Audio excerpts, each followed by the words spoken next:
As financial advisors, we do a lot of work with clients who are planning to pass their assets to their heirs once they're gone. Usually it's their kids, but not always. In either event, it's important to know what the benefits and consequences are of inheriting tax-deferred retirement accounts.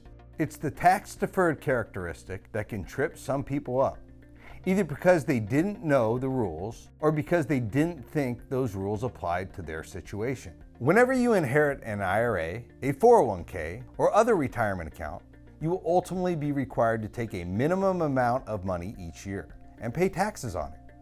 This is true regardless of the age at which you inherit the asset. The question is, when do you have to start taking those RMDs and when do they end?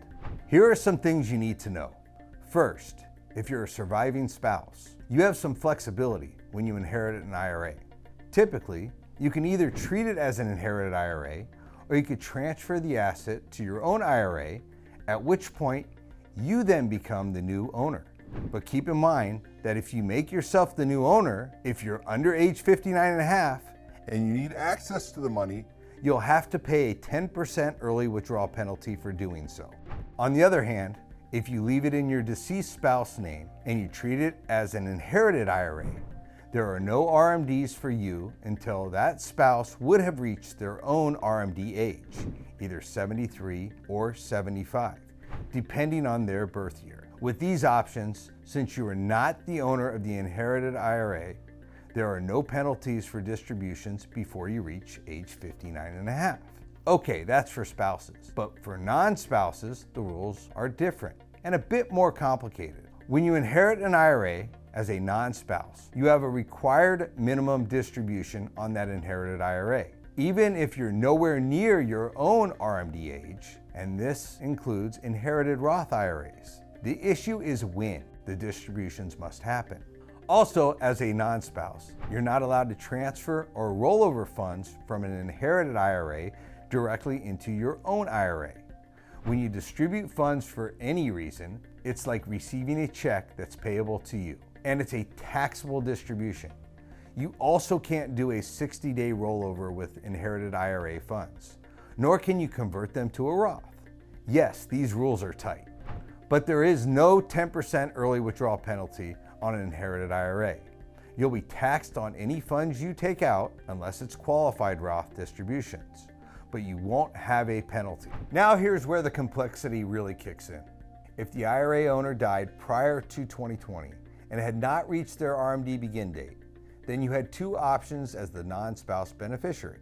First, you could have started taking an RMD every year starting the year after the IRA owner died, based on your life expectancy, and stretch it out over that period of years until it's gone. The second option was to completely distribute the IRA. In other words, take all the money out by the end of the 5th tax year after the owner's death. This option was used when the beneficiary missed the first stretch RMD payment in the year after the owner died. So if you missed an RMD in the first few years, then the entire IRA would have to be distributed within that 5-year window. And that window closed at the end of last year for any IRA whose owner died prior to 2020. But if the person who died was of RMD age, then there's no 5-year option. You must take an RMD out every single year or you'll be assessed a penalty for missing it. And the penalty can be as much as 25% of the shortfall. Okay, but what if the owner of the IRA died in 2020 or later? Well, most non-spouse beneficiaries no longer have the lifetime stretch option. In most cases, the entire IRA would need to be distributed by the end of the 10th tax year after the owner's death. Now, this 10-year clock doesn't begin for a beneficiary who is a minor until they reach age 21. And those new stretch rules don't apply to beneficiaries who are less than 10 years younger than the owner, or to beneficiaries who have a chronic illness or are disabled as defined by the IRS. For those that have the 10-year rule, we know that all the money must come out by December 31st of the 10th year after death. But what about years 1 through 9? The answer depends on whether the owner of the IRA had reached their required begin date for RMDs. If the owner passed away before the required begin date for RMDs, No distributions are required in years 1 through 9. All Roth IRAs fall into this category since the owner does not have an RMD for a Roth IRA. For beneficiaries in this category, although there is no minimum amount you need to take out in years 1 through 9, it doesn't mean you should just wait for the 10th year. You will probably want to do some tax planning along the way to avoid a very large taxable event in the 10th year.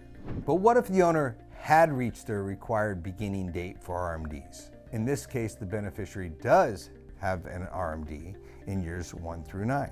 The RMD is calculated in the same manner as the old stretch IRA rules for years 1 through 9, and then 100% of any remaining assets in year 10. Due to changing interpretations of the Secure Act, which changed beneficiary RMDs, the IRS has waived any penalties for beneficiaries subject to the new 10-year rule who missed RMDs in years 2021 through 2024, but will not waive any penalties going forward. Hey, we told you it was complicated. So why is this important? Because making mistakes or violating the rules could create a lot more taxes and penalties for you. You need someone advising you who is familiar with the rules, the benefits, and the consequences of all the various scenarios I just laid out. At Lucia Capital Group, we deal with things like this every single day.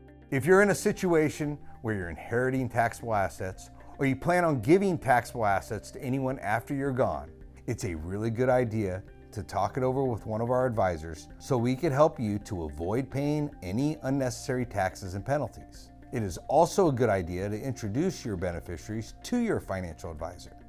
This makes the transfer of assets and the communication easier in the future if they already have a relationship. How can we help you the most? Just give us a call.